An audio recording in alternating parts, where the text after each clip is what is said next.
Hi everyone, I'm Gabi Johnson and welcome to the Gab. And today the topics is meeting the challenge of hiring during COVID. And we have two fabulous guests right here with us, John and Robin from Brick Farm Group. But I'll introduce them a little further down the line. Right now, what I would like you to do is to invite you to join into our Facebook streamline and comment, give your question. It's a hot topics. And now I will let our crew to introduce themselves. Hi, I'm Amita Mehta, AMP Consulting. I'm Melissa Tenzer, the CEO of Dress for Success Central New Jersey. Dr. Joan Coleman, owner, founder, Let Me Be Me. And here today with us, we have Robin and John. And please give us a little introduction because you have come from living New York City and Madison street life to really coming to the farmland and doing a fabulous project. So before we diving into that hiring COVID challenge, give us a little bit of background. You want me to start? Yeah. So we started Doublebrook Farm in 2003 to basically have a few animals and show our kids where their food comes from. Flash to 2013, we opened the Brick Farm Market as a place to sell our pasture-raised and grass-fed meats and produce. And then we opened the Brick Farm Tavern, all in Hopewell, New Jersey, in 2015. So it grew from just this little idea to us really trying to figure out a closed-loop food system that would be sustainable and would provide jobs to our local community and would give us food that we could feel good about eating. That is a great storyline. Now, just to link into COVID-19 pandemic lockdown caused 114 million people to lose their job over 2020. So that is equivalent to 3.7 trillion in lost in labor income. And you really had to really pivot quickly into that whole story. And I love that story segment that you did on CNBC, I believe, where you talked about, reducing the crop that you were growing. But tell us, what was the biggest challenge of all during that time? I think labor was the biggest challenge and remains to be the biggest challenge, both emotionally and economically. So in the beginning, we had to lay people off that couldn't afford to be laid off. Once the government money started to kick in, then there was animosity between people that were working, and there were people at home that were making more money than they were prior to going on to unemployment. And there is the gray area where There are workers in many industries that have a social security number, have papers, but for whatever reason can't get unemployment. And so that was the biggest challenge, was initially the layoff and then the hiring back. And I would say, just to tap in there, for us personally, the biggest challenge was where we couldn't find people, we were filling in. Mm-hmm. So we would come clean the market, open up, redo all of our messaging because things change every single day. Absolutely. Redo our messaging, put everything up on social media, and then do deliveries, fill orders, just try and satisfy our business as best we could. And then we would go to the tavern, do deliveries, answer the phones, figure out, like, are we doing this the right way? Because it was just completely uncharted territory. Right. Safety-wise. So we were exhausted. I can Yeah, imagine. It was the for all small business owners. Right. They were working harder than they've ever worked to make less money than they've ever made. Yeah, absolutely. The emotional side of it, I would like to learn, is the emotional side.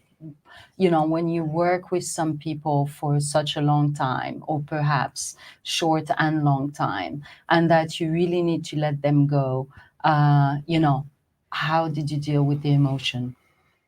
And how do you make those choices of who to let go? Yeah, well, so the choices are sort of made for us in the aspect that the people that have been with you the longest know the most about your business, but they also are the highest paid. But you need those people. And so it was the people that had been with us that understood the business that we had to keep. It was the people that couldn't afford to be laid off were the ones that we were laying off. And, there is truly an emotional strain that goes along with that. And every day things changed. So the emotions, it was a roller coaster. As a business owner, you didn't know whether you were going to be in business. You didn't know whether you were going to survive it. And you have employees at home that can't afford to be at home. And as I say, you have employees at work that you're asking to do things that they've never done before. And absolutely, you with the can't pivoting afford- in the business model, right? How Yeah. did you pivot? And, obviously with the market, did that become a more integral part? Because your business model is so unique because you have the outside and then you have the market. Yeah. How did the takeout of the market become more important? And how did you pivot that business to be able to accommodate people in the community? Well, so for us, it was tough because it's all connected. So as the restaurant business went down, so did the demand for the farm, right? So that Right. we were the supply chain. And so as one part of our own supply chain got disrupted, it affected everything. But what we learned pretty quickly is that all of us do a lot of work when we go to the grocery store. That now it's self-checkout and you get your own groceries, and there is very little that happens as a service now when you go grocery shopping. But So when when- you're fulfilling so when- orders, Right. So when We're it doing all happens that nobody Labor can come into the intensive. store and they're calling and saying, here's what I want, it takes 20, 25, 30 minutes per shopper to fulfill their orders. And so that was very, very difficult. That volume, the demand was huge. But the bottleneck was we didn't have enough employees, nor could we get the stuff out the door fast enough. and I would say backing up even further, we actually didn't have an online ordering I was going to presence. ask that Right. next. So, If you had to so pivot putting online. that in place, and that also had to change. So as we were updating our social media almost every single day, which is what it felt Right, like, come shop. we were running out of things. So I had to redo it. And at first it was a writable PDF. So as you can imagine, so they had to write it out, print it out, fax it to us or email it to us. And then someone had to confirm their order and confirm that we had everything in stock. And then invariably they would need to be called the day of their order. And, we're out of this. Can you take this substitution? So we could only do a max of 50 orders a day. Wow. And some people were ordering just a piece of brie and a baguette. And so we had to put we just batted around back and forth. Is it fair to say it has to be at least $50 worth of produce or $50 worth of product? We were going through that exercise every day. And Like, when how do we did you do this? recognize the magnitude of the impact of what it was going to be on your business? So, because we're in January, February, we're hearing that there's something happening Yeah. out there in the world with Mhm. COVID. But when did you recognize that? Wow. As business owners, it happened pretty quick. So Mhm. the weekend before the governor shut down March in 16th. inside dining, that happened on a Monday. On Thursday, the week before, volume dropped off dramatically. People just did not want to be inside. So we knew about a week before the governor said no inside dining that there was going to be a big change. Did you have to retrain employees and hire people with the different skill sets since that everything had been changing to taking more orders and? Well, no. So getting back to, revenues were off so significantly. We were trying to figure out how, we had to reduce payroll. So it happened pretty quickly too that the government supplement came in for unemployment. Right. And once that happened, then there was no chance you were going to hire anybody. Like Right. it was Retraining some people. it was right. It was just retraining the people that you had kept on. Right. And oh, so sorry. Go ahead. I was going to say, and making their salary such that they will stay. Because we had people walk off in the middle of a shift, people who were supposed to get in their car and deliver groceries for someone. Oh, I can't.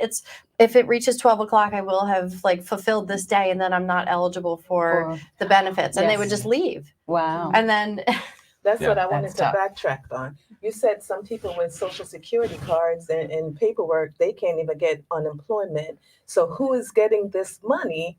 And also, I guess it sounds like they were getting more unemployment. That's why they're like, oh, we don't need to do this. So what are your thoughts on that?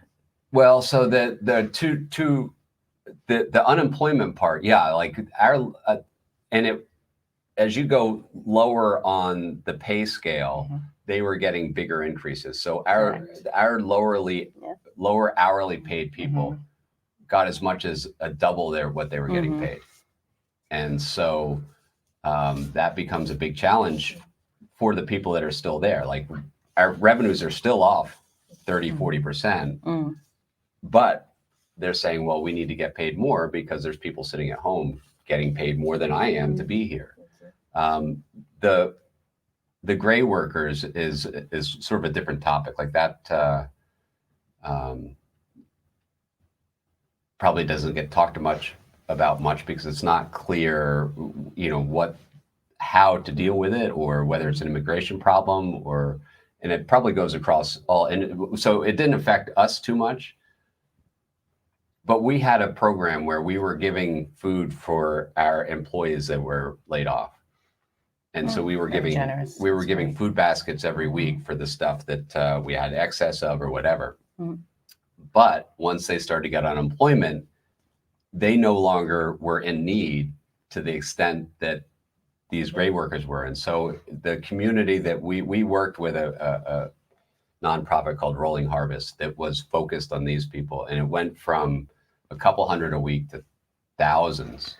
And so it was, we felt it emotionally, not because it was our own employees, but because it was part of our community. And we were giving food baskets to that group of people. So And talking, sorry, Oh, talk. I'm sorry. I wanted to know, did you have a lot of gray workers or no? We did not, no. Okay. And it's not clear to me, so as an employer, you're required to make sure somebody has a social security number. Right. You could dig deeper if you want. And I think the food industry in general doesn't dig deeper because they don't necessarily want to, they're doing what they're required to do. They don't want to find Uncover out more. that somebody's not eligible. In our own case, we didn't have many of them. It was the community at large where we were supplying these food baskets that it became like, so I went and dropped off some, and it was thousands of people. I mean, the lines were families, crazy. people picking up with their kids, so Yeah. completely thankful because they literally, this segment of the population just fell through the cracks. And we, our farm, we produce produce as well, but animals is really our focus because it really is hard to find animals that are raised right, treated right, humanely treated on pasture. And to get protein for these people was a It big was a deal. Talking about community, you have helped that community. Did you feel the community helping you? And I'm not talking only about Hopewell. I'm talking about the surrounding communities and even your township and things like that. Yeah, in the beginning, that was one of the silver linings of COVID, that there really was an understanding and people wanting to help as much as they could. Mhm. One of our neighbors made us masks before it was even fashionable to wear masks. We could barely get our employees to put them on. Yeah. And then, within 2 weeks, everyone was wearing them and we were trying to sell them. Exactly. So the but- loyalty of your customers, your customer base that you already had, did they come through during COVID? Was there a lot of loyalty in the Yeah. customer base of Yes. people coming on a regular basis that supported you over the years? Yeah, but it was because we were limited to 40 people, Right. 40 orders a day, that we have a lot more customers than 40. And so, we were booked for weeks out, but Mhm.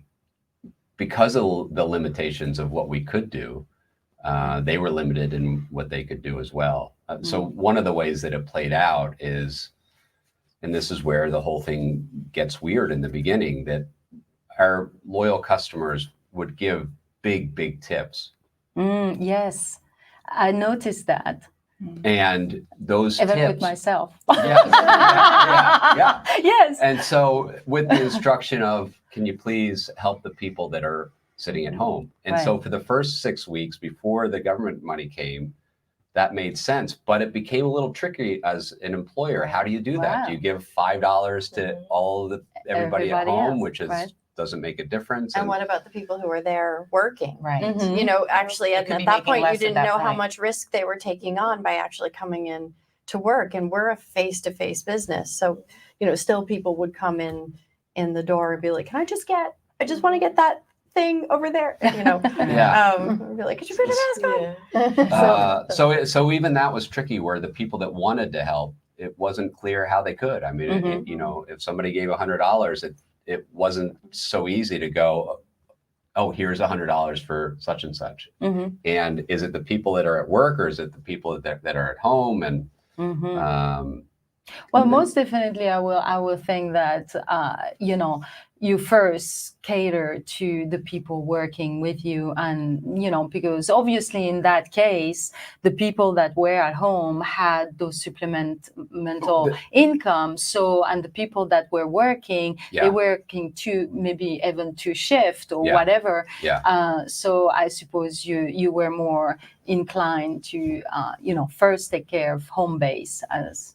Yeah, and so that was the initial, but there was 6 or 8 weeks of unclear before Yes. everything Mhm. kicked in, and that really was the time, with emotionally as well as economically, how it all was going to fit together. So you have a Yeah, I question. had a Go question. ahead. I had two, so I could Yeah. get Sorry. it in real quick.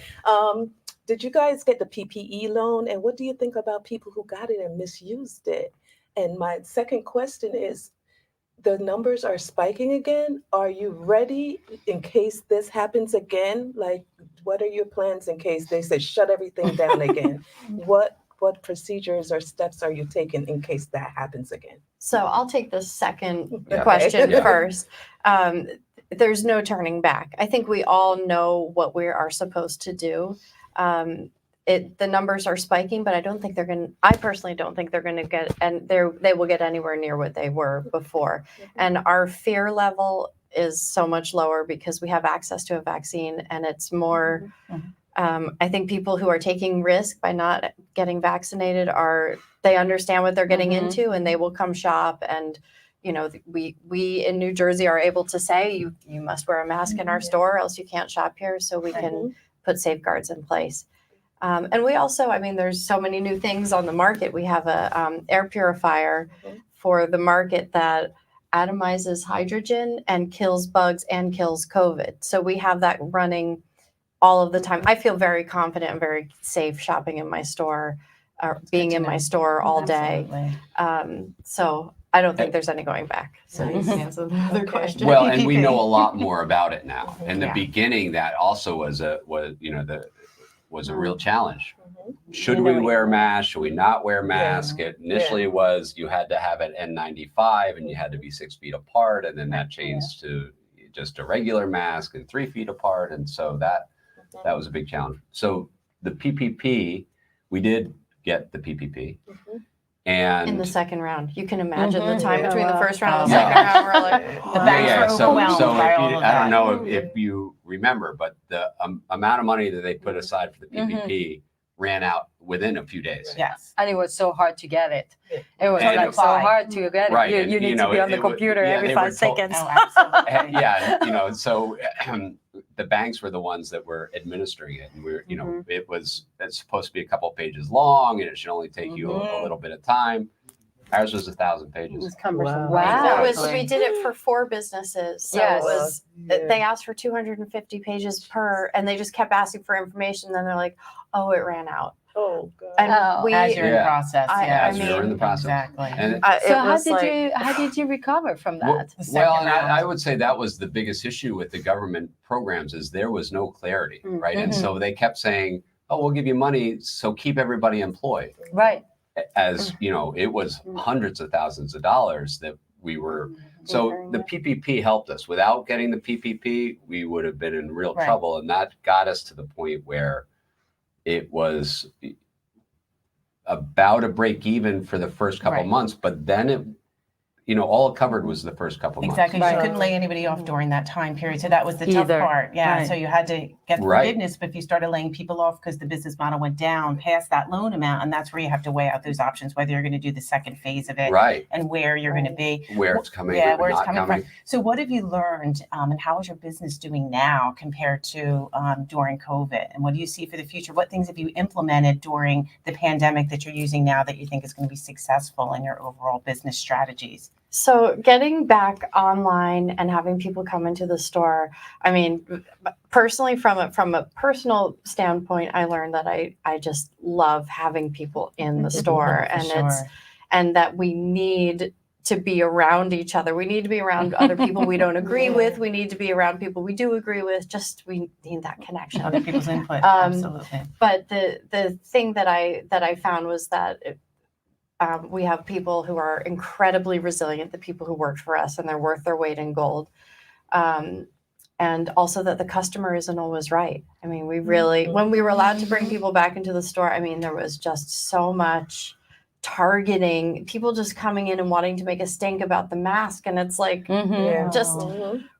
we survived. Yeah. Can't you just follow the directions? I mean, It's come your on. choice as a business owner to be able to implement Yes. those Yeah. mandates, and that's really important. But I for like safety. also the way that now things have shifted, and you have a choice. You do have a choice to go into a store. You don't feel very comfortable. You can put your mask on. Yeah. If you're vaccinated, you can go with the mask, without the mask. I think we have arrived to a level where now we can move forward, and this is where I'm going to bring you right now, is moving forward. So where are you now? What are the situation of hiring people and the difficulty? Because in the pay has raised up. Yeah. Okay, you don't have you have lost a lot of income. So where are you with that? Yeah, so that, getting to what we've learned and how the business moved forward, Yes. we are very far from normal at this point Mhm.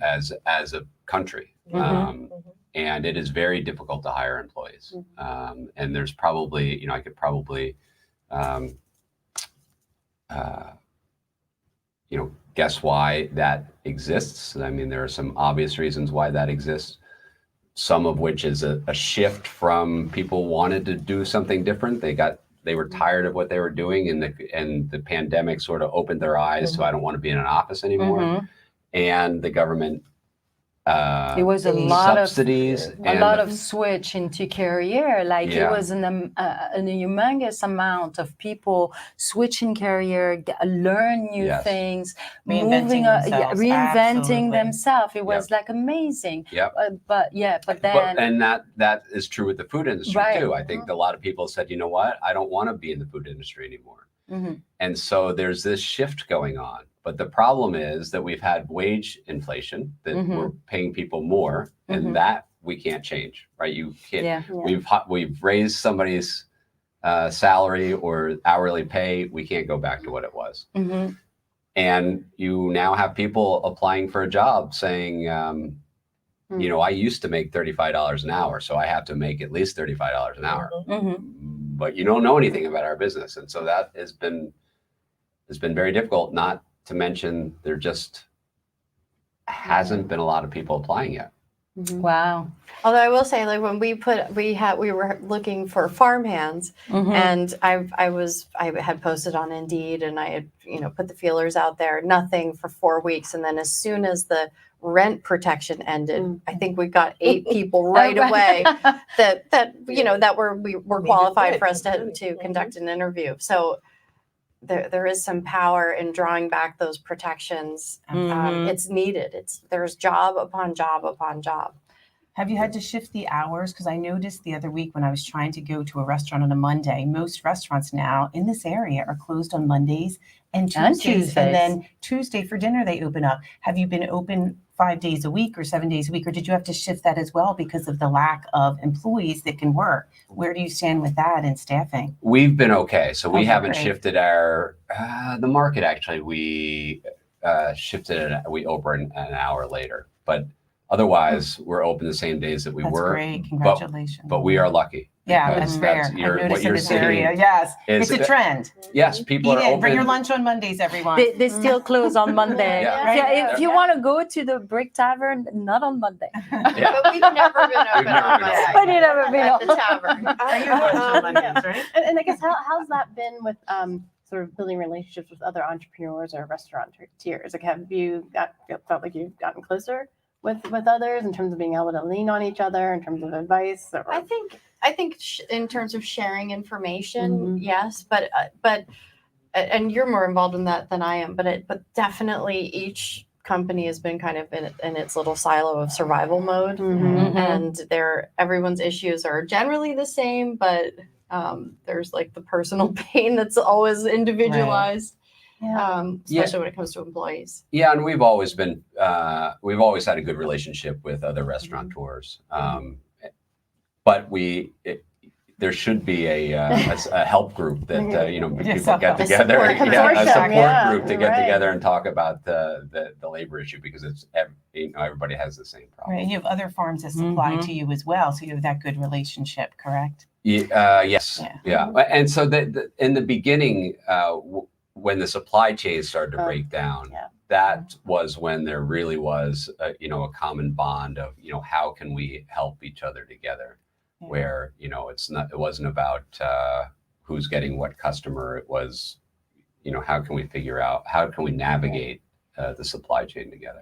Well, and then on a personal personal level, how did you maintain sort of your mental health and self-care through this process? Because clearly, it was all hands on deck, and had to probably be jack of all trades. Absolutely. So, how did you maintain that? I would say we that was hard. It was I felt like a robot. I mean, we just kept our heads down, and I felt horrible for our son, who was a senior. So he lost, the end of his Mhm. junior year, and then That's tough. through the summer, and then the next year, we're working so hard. And he has friends whose parents were saying, "Oh, we're having the best time. We're home. We're doing Yeah. crafts. We're doing this. We're doing that." Puzzles. and we barely saw him, especially in the first, I would say, 2 months, when he was also struggling the most. So that piece emotionally, I think I didn't feel as badly for us as I did for him. Yeah, and we were all in the same boat, so when you talk about getting help or people getting involved, if it's a natural disaster and you have a flood, there's a very limited group, and so the community pitches in to help the ones that were hurt the most. In this situation, we're all in the same boat, so it wasn't. Correct. There was Very no true. sympathy. You Sympathy couldn't towards feel others. sorry for yourself. Everybody's It was trying to survive. everybody's trying to survive. Does it? But if you had a magical wand and you could create that group, because you say you had it in the beginning, but now it's like everybody went back into their corner, how would you see that happen? Which kind of help do you need to create that group to sustain the moving forward? I think the group is there. It's just when you need to tap into it. I think people just aren't tapping into it right now because we're all just trying to figure out how we Right. How to Finally navigate. get the trying to get supplies past we it. need. I mean, Right. the supply chain issues are they're very much Very. still here. They're just Meaning different. we have shortage. We're going to go into holiday mode. Everybody is in panic. Is things are not on the shelf. Get your sweet potatoes. Yeah. Running out of Yeah. turkeys. Yeah. And Yeah. that's a good question. Yes. I'm sorry. There's things at the dock not moving Right. because of what's happening. Is that happening to you? Yeah. Are you getting your supplies, or it's just everything's like Well, so shortage? from the food side of things, because we grow most of it ourselves and we're locally based, that part's not being disrupted. But things you don't think about, and this even goes back to the beginning of the pandemic, that restaurants saying, well, we're not a takeout place, and so we don't really know how to do this. Then layer on top of that, well, there's no takeout containers. So even if you know how to do it, you don't have anything to put the food in. And that's where we are now. The things that you don't even think about, you're being told that's going to be 8 to 10 weeks. Yeah. Or Yes. 8 to 10 And I will weeks say- for a refrigerator that conked out. That doesn't work. No, Right. that Let's doesn't talk work. about food and the menu. Tell us a little about the menu. It's making me hungry hearing about all the process. But what about the menu for Thanksgiving, and talk about the food and what we can look forward to when we come to visit you very soon. Ooh, we have a question too. How is the turkey situation for Thanksgiving? Yeah. There you go. Well, so Tell us I don't know about if you've that. been watching the news, but there is a Yes, turkey. There's yeah. a turkey turkey shortage. I did hear that. I Um, know, it's amazing. Yeah, but so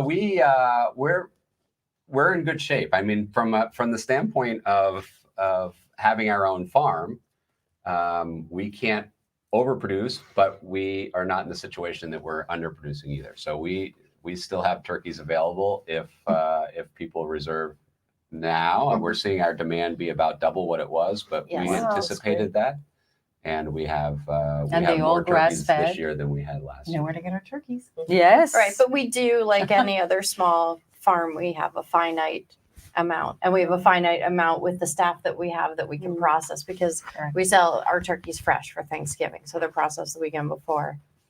But to answer your question, Yeah. we sell everything, the turkey, the sides. You can get the turkey smoked, so all you have to do is finish cooking it in the oven. Sounds delicious. And the breads, which are baked in house, so you can order your entire Thanksgiving dinner online. Oh, So we have sweet. the You online progressed. That's ordering amazing. now, Great job. and Well, select your pickup time. And again, the turkeys are fresh. We get a lot of people ask, okay, if the turkeys are fresh, do I have to kill it?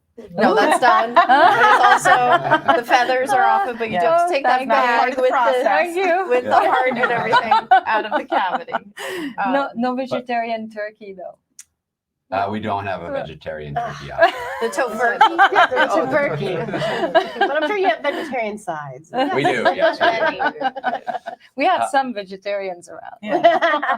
And on the menu, what is your biggest selling item that people come and they're dying to try at Brick Farm Tavern? There's, I would say, the stuffings, a lot of the vegetable sides, Brussels sprouts You're saying for Thanksgiving. for Thanksgiving, Are or you for talking in about general. General. Oh, Yeah, no, I think the things that the protein side of things taste much different raised sustainably than in terms of industrial yes. animal operations. Absolutely. And so anything that is coming from the farm The from the protein burgers, side, the chili. burger, the pork chops, The Great. Philly cheese Don't steak. get hungry. I know. I'm chicken. hungry. It's almost lunchtime. We talking about BLT food. came Let's talk back about food. because of popular demand. I eat out We- very often, and I ate at your restaurant during COVID, and that was only my second time. So it's really nice to be under the tent Yeah. and to have the Yes. wine, Yes. and it was social distancing. I had my was. mask on, and it was very well done. Well, I I have could see to the people in the say, kitchen there. It was wonderfully done. Great food. when we first were open at 25% and we could be outside, Mhm. and someone I was having lunch with a friend, and we were sitting there with our masks on as our server approaches, and I think it was Dan, and he says, "What can I get you to drink?" And I completely started crying because it was the first time Aw. to have that Yes. experience and to Mm. feel like this little little Slice of of normalcy. particle of normal real normalcy. norm. But one of the silver linings, two of Yes. the silver linings, is that we now have an online presence that Great. it forced us to do. Mhm. even though we still are focused on customer service, like that is a big Yes. part of what we think community is about, being able to talk to a person.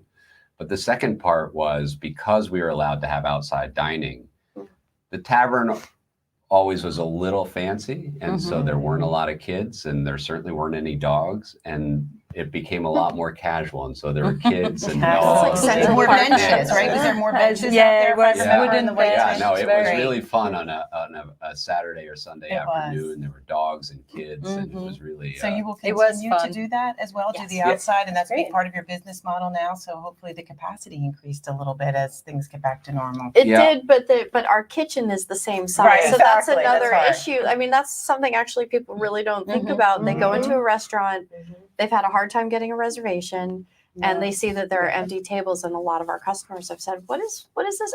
I couldn't get a reservation. I had to call, Don't and now I see realize empty that. Yeah. tables." And it's hard to explain. Like, we are literally at capacity for service right now.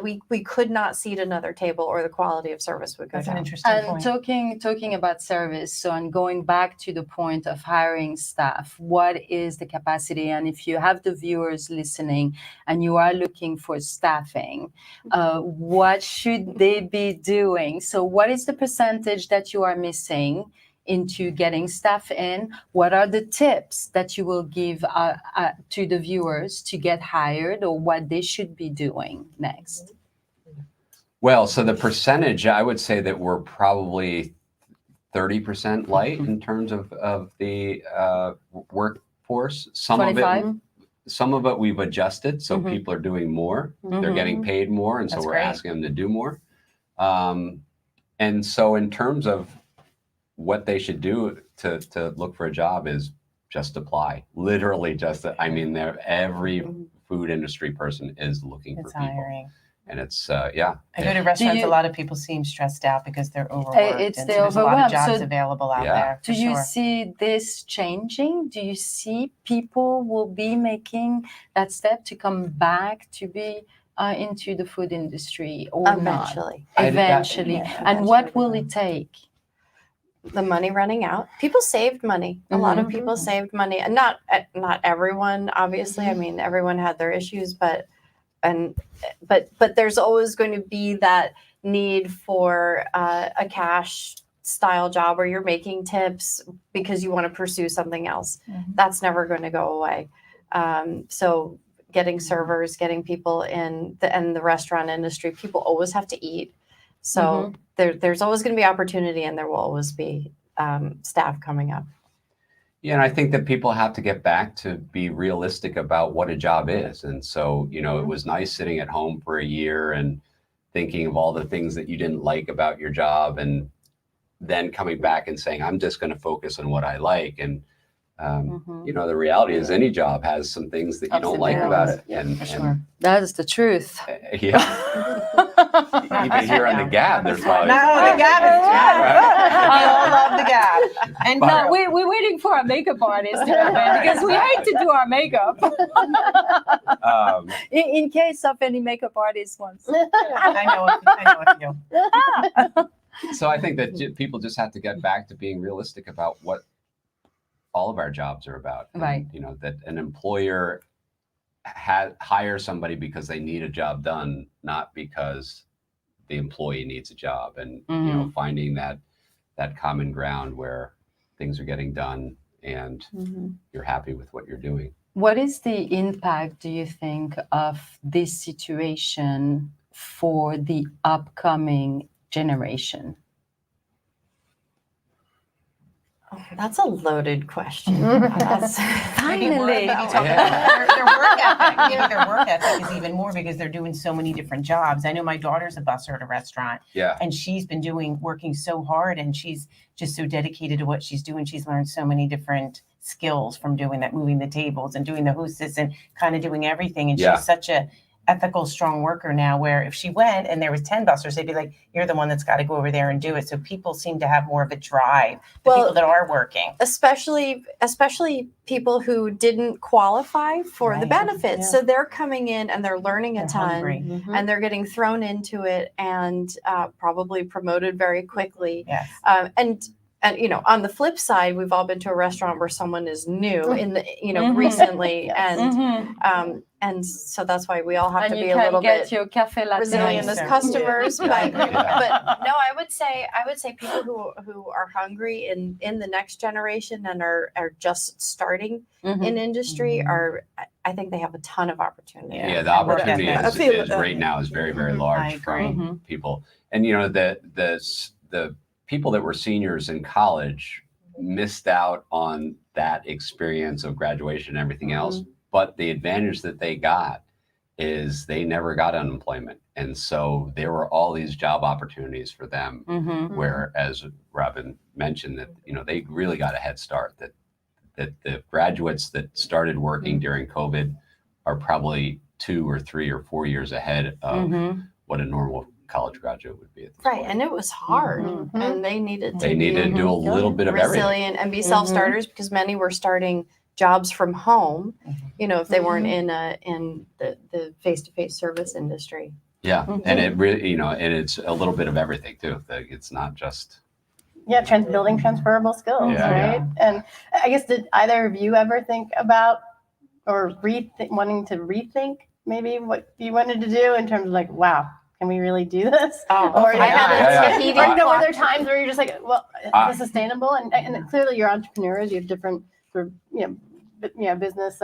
acumen, but yeah. were there times that you're just thinking, Are we going to Well, make it? yeah, that's one of the reasons, probably one of the good things about not having a help group, that if we all had gotten together, we all would have said, this is not worth it. Yeah. Forget it. Yeah. Like, yeah, let's Let's pack give up now. pack We're our all bags leaving. and head Yeah. south, because it's Yeah. just not No worth food it. in Mercer But County. absolutely. I mean, there were days where, that I I can wanted imagine. to go back to the generation that's coming up Yeah. and watching this and saying, they're all like, in my opinion, they all have this YouTube dream. They're going to be big stars. So, and they want to pursue that, and that's where they want to go. So I don't see them trying to be, oh, I want to go work for someone, because now they're like, I want to work for myself. Even through the pandemic, this is what it has taught them. There's careers I could do and make up myself. So what do you tell those people? Like, do you say to those kids, like, Well, How do you that help? market is going to be saturated, mhm. and it's hard to rise to the top in that market and make money. So Mhm. they're going to have to make money in other ways. And I would say a lot of those YouTubers do have other jobs. Yeah. Mm. When they To start start. out, before they become famous. Mhm. Yes. Yeah, but the food industry really feels that, because the food industry is always seen as a filler before you go on to your other career. Like, especially here in the United States, that if you go to Europe, you'll see servers that are 40, 50, 60 years old. Like, that is a career in Europe. Here, it's not viewed as Yes, a career. that It's viewed that as is true. Thriving Stepping stone. actresses. It's a total different opinion, actually. In Europe, you go in as, this is a career. This is actually something that makes me feel good yeah, to do that. yeah. Just a stepping Completely stone. different here, where it's like it's a fill up, a gap, Stepping stone. Yes. a stepping stone. And But we have a question right now from our streaming. For those who feel entitled, it will be a disappointment time ahead. Those who are ready to work and prove themselves will find opportunity. Comments? Mhm. That's exactly right. That's Yeah. Well said. Well, and, it. you know, He or so- she nailed it. so sort of to Our work's expand done here now. upon that, Yes, that yes. comment and what we were Yes. saying earlier is that, like a cashier, for instance, Right. in my opinion, might be the most important part of the market, because you're facing the customer, you're interacting with them, you can tell them how to make this or how to do that, but it's viewed as, I'm not going to do that. Like, I'm not going to be the cashier, right? That's a lowly job that Right. I'm too entitled to do that. And It's the Sorry, perception that needs to be changed, meaning it's a lot of perception. It's like, we had that discussion with Dr. Joan not long ago, where it was like, not every kid is to go to college, because not every kid are ready for college. Like, not everybody is ready to be a manager or owner, and it's like, if we can switch that mentality, that view, that all jobs are very important. That will be awesome. What the Right, take here? trades, the restaurant Yeah, It's true. industry, many fields. Yeah, in our society, is certain things are looked down upon. Like, no, I don't want to do that. I don't want to be a cashier. That's not good enough. I want to be here, and they don't know. We're from a different generation. We know we had to work our way up. Yeah. Right. But this generation, Yeah, That was no. one of my favorite jobs. Yeah, they- except for like taking the The frozen tips. turkey and trying to, It is. smashing your fingers. They don't want to do that. Did you do I remember working Yeah. at You did Bob's Big I was, Boy. yes. you killed the turkey. No, I did not. Oh my And I goodness. think you get like $2, and then the rest was tips. Is it still like that? Is it It's still in the a tip same? position. You Yeah, get a service- lower wage, and then Then you get I have, tips. I have a good question for you. Do you work with the local high schools and colleges that have the culinary programs, and you're getting good recruits from there? Because like we talked about, I'm on the workforce development board for the county, and we talk about diversity in jobs throughout the area. So I know there's so many good culinary programs in the high school, in the tech school, but also in the community college and local colleges. Do you draw students from there? If not, that might be a It's great idea to get somebody that's focused on that long term. It's hit or miss. Yeah. We're connected. It's hit or miss with us, and it's and on the ag side too. Some people actually develop bad habits in culinary school. Some Okay. people are amazing and like willing to, again, fulfill the job we have, not the job they want. Exactly. I mean, that's really You what have it to boils retrain down some to. people that have a little bit of knowledge like anything else. So sometimes it's good to get somebody that's fresh and new and hungry. Yeah. for the job. Got it. But to have that connection with the school, if that relationship is working the way it should, it's really nice because you have a student that's learning and you get to experience what that person is like as an employee. And so at the end of it, hopefully you have a match and Yeah. it allows you both to understand what you're getting Yeah, into. something to consider. One more comment or statement. I'll be a checkout person or greeting host in my retirement. Only problem is the line might not move along quickly enough. I'll be gabbing. I don't know Pretty who's making clever. that. Yeah, Was that Esther? Did I don't know. I don't know. I know Robin has somewhere to go. So before we close it up with our guest, we will be wrapping it up and talking between us when our guests leave us. So the show is not stopping, and your comments and statements are very appreciated. But we would like any last statement, any last wisdom word before we let you go. Well, first of all, thank you so much for having us on the It was a Gab. pleasure. And I would say order your turkey early, order your sides, and invite as many of your friends and family that you feel comfortable being with, and enjoy this Thanksgiving. Thanks for all you do in the community. Great work and great in pivoting and everything you do to provide great meals and food for all of us. So thank you for being here. Thank you. And I would add, for my parting wisdom, is that the world is not normal yet. And so take that into consideration when you're waiting a little bit longer to get your coffee or the service isn't what you expect, that every small business is trying to get through this. Yes. And wear your mask and social distance, right, guys? Wear your mask and social distance. Well, thank you very much. It has been a pleasure to have you on the show today, and happy Thanksgiving. Thank Thank you. you. Thank you, guys. Thanks for being here.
Oh, good. Hi. Okay, we are back. Our guest left us, but we are all talking about the difficulty of and the challenges of hiring during COVID. And now we are here with my crew, and we are going to fire up some questions. So, what was your takeaway today? I just appreciate the resiliency and sort of the recognition that a lot of people were in the same boat and are still in the same boat in this market, whether you're hiring people or looking for a job in the Be marketplace. patient when Yeah. those workers are stressed out and crying in the bathroom because they spilled something or the demand was too high. Aw. That happened to me the other week when I was in a restaurant. Yeah, it's Uh-huh. unbelievable. She was stressed. So have one patience. of the thing talking about that patient is like I think that like because it's true, a lot of new people are coming into the workforce and they don't know how to do their job really well yet. And I do appreciate when the employee is telling me I am new to what I'm doing. So please excuse me in advance. So if anybody is new to their job, let me know that you are new because I'll have much more patience for you. What do you think, Dr. What Joan? was interesting to me, very interesting, was the gray worker, the gray workers, Right. the immigration. You know, he didn't want to say it, but that was interesting to me. And then, as I recall, there are a lot of immigrants that do work in the restaurant business. Mm-hmm. But are they not? You know, are they?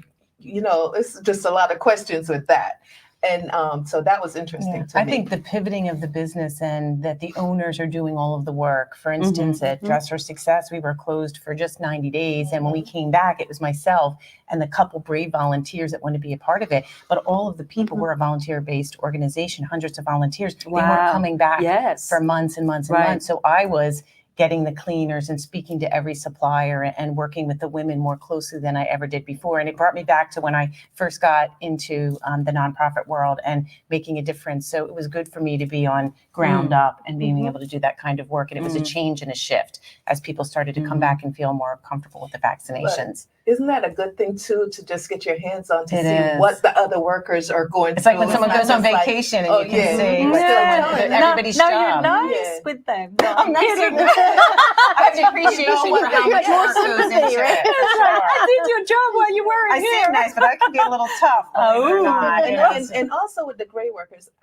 if they were getting, you know, they probably weren't getting what they're supposed to get as far as wages. Right. So if you're getting unemployment and it's more, would you go back? I don't know. It's a tough choice Would- for I people. And I mean, think that's what the world's looking at. You know, when people are getting back to work now, there's not that many people that are saying, okay, well, I was off all this time, now I'm going to go back. So there's a shift that people, like we said earlier, reinventing themselves with working from home and applying for jobs that maybe they have a better work-life balance. A lot of people enjoyed staying home and being with their kids and doing work online. And there are those jobs available that maybe weren't there in the past. So the world has pivoted in that direction. What I like a lot was also the pivoting on the online, because it's true, like this town is like a little village, you know, and their online presence is far behind in question of technology. A lot of shops are not set to do the online, and I think that COVID really helped a lot of business owner to move forward and to take that next step to be visible outside of their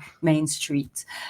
So I liked that a lot. That's great too. Yes. But on the flip side, in my brain, I'm like, I like that people are transitioning. I like that people are saying, hey, I want to do this. You know, it's not good for the business industry or the restaurant industry. Yes, but I agree with do you. love Yes. that people are like, listen, I don't have to do this. I could Yeah. start my own career. So I know. I'm not really mad at that. Did you see that person that was like making six figures and he was an executive and everything, and he decided to go completely at the opposite of his job, who was to go into wellness and I have clients. I have clients. You have like that. clients? Yeah, I have Yes. clients right now that have really been doing a lot of self-reflecting. So Right. whether they've been displaced out of a job or in a senior leadership position right now, thinking like, I think I need to take some pause for myself Right. and really reevaluate what do I want to do What next. they And, love to do. yeah, and what people right now are craving is time. Yeah. And Time. so and so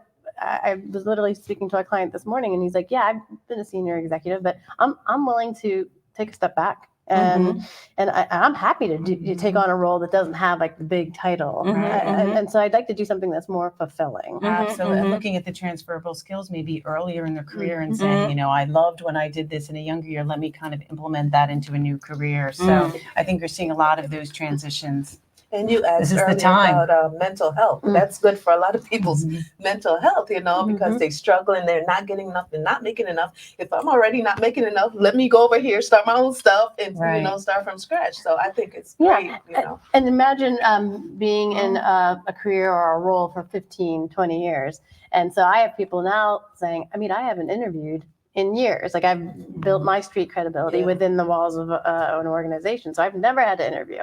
And so that's been like a fascinating, process to work with people in terms of how to interview, how to negotiate for compensation. And what jobs are out there in the market is a big thing too, to enlighten people of what jobs are hot right now. So there's a lot of research that goes along with getting a new job and informing people. I work with people at a different level that maybe haven't from the shelters, but trying to gain respect in the market and again, transferring their skills to something else. I think the hiring, however, the hiring process must have changed a lot.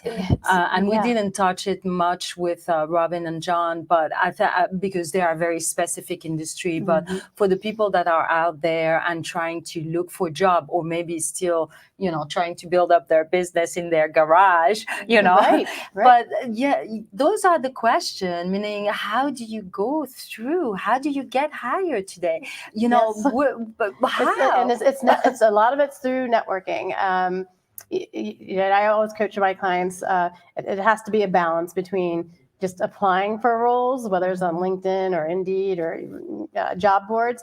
You really have to take the initiative to speak to people and build the connections, because sometimes a lot of positions are not posted. And so it's just word of mouth or something's coming to bear and it's right time, right place. So I always coach people on network. But I believe still that a certain percentage of people are just going to ride the money they are getting and just not go back to work. Yeah, I don't know. I think some people are sort of using that maybe as a pause to think about like, okay, well, what could I do next? Well, the money runs out too. It's not the money is going to run out. It is running out. I think the biggest part is tapping your network. That we talked about is I think people when they lose their job feel embarrassed to tell their network and their friends and their neighbors. I see people during the day walking their dog and COVID and after, and do you need a job? We have a whole network of people that can help you. Me owning an employment agency, I still have all those HR contacts, and you as well with the transition coaching. So all very important to let people know you need help. So with all the things we learned today and all of the different aspects of this, is COVID is unemployment during COVID good or bad or indifferent? What do you guys think? Like, I think it varies from people's varied circumstances. I think some people's circumstances it probably has played well because they're still working and stocking money away because they're not going out on vacations or things like that. There might be some others that have been displaced and they really need that job. So I feel like I think it really depends on what people's sort of extenuating circumstances are. All right. Well, thank you. Thank you for everyone that has commented on the stream. And that we have a comment here that was really a fun show. Great job, all you guys. So thank you to whoever wrote this. But we are inviting you next week to join us because it will be before Thanksgiving and we want to know how we can eat healthy. So our next guest, not healthy on Thanksgiving. But it will be also a hot topics about food and how do you resonate with food and your wellness and your well-being. So no gobble, gobble, gobble.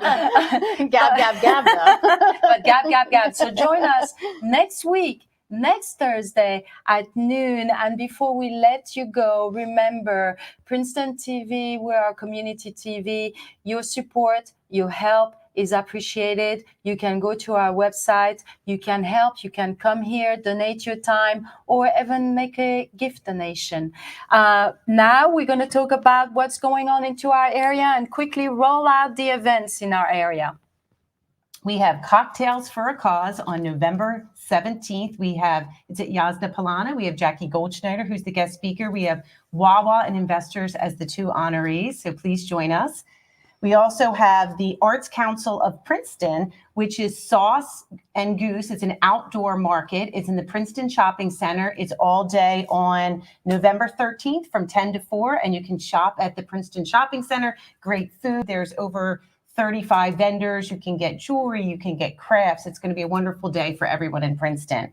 And then we have the Princeton Girls Choir. Like we said, some are virtual, some are in person. This one is virtual, and that is on November 13th at 7 o'clock, and it's going to be live streamed, as well as November 14th at 3 o'clock. So we have many great events. And I believe we have one more, Gabi, that you're We going have to two discuss? more. Two more, great. Yes. Oh, this is so exciting, you guys. Listen, go to simplyfit.com. We're having our Let Me Be Me Foundation and Simply Fit Gym are having our 5K 1 mile walk for hunger for Mercer Street friends. You're all invited. Come be my guest. Just go to simplyfit.com and register. And See what you date is there. that? This is this Saturday, Ooh, the coming up. 13th We'll be at there. We need to get fit. 8 a.m. 8 a.m. You could walk or you could run. Great preamble before Thanksgiving. Absolutely. Yes. We can work it off, right? Before we eat all of our And- turkey. And our next and last announcement is actually from the Princeton Mercer Association, and it's Princeton Holiday Market Days. It will be this year from Wednesday, December 1st to Sunday, the 5th. Come and enjoy Princeton. It's going to be illuminated. You're going to have chalets. You're going to have prize to win. You're going to be able to stamp your card and win gift. So come to Princeton and do your holiday shopping. Thank you to all who have watched this Gab today. We'll see you next week at noon. Bye. Bye. Signing off. All right. There we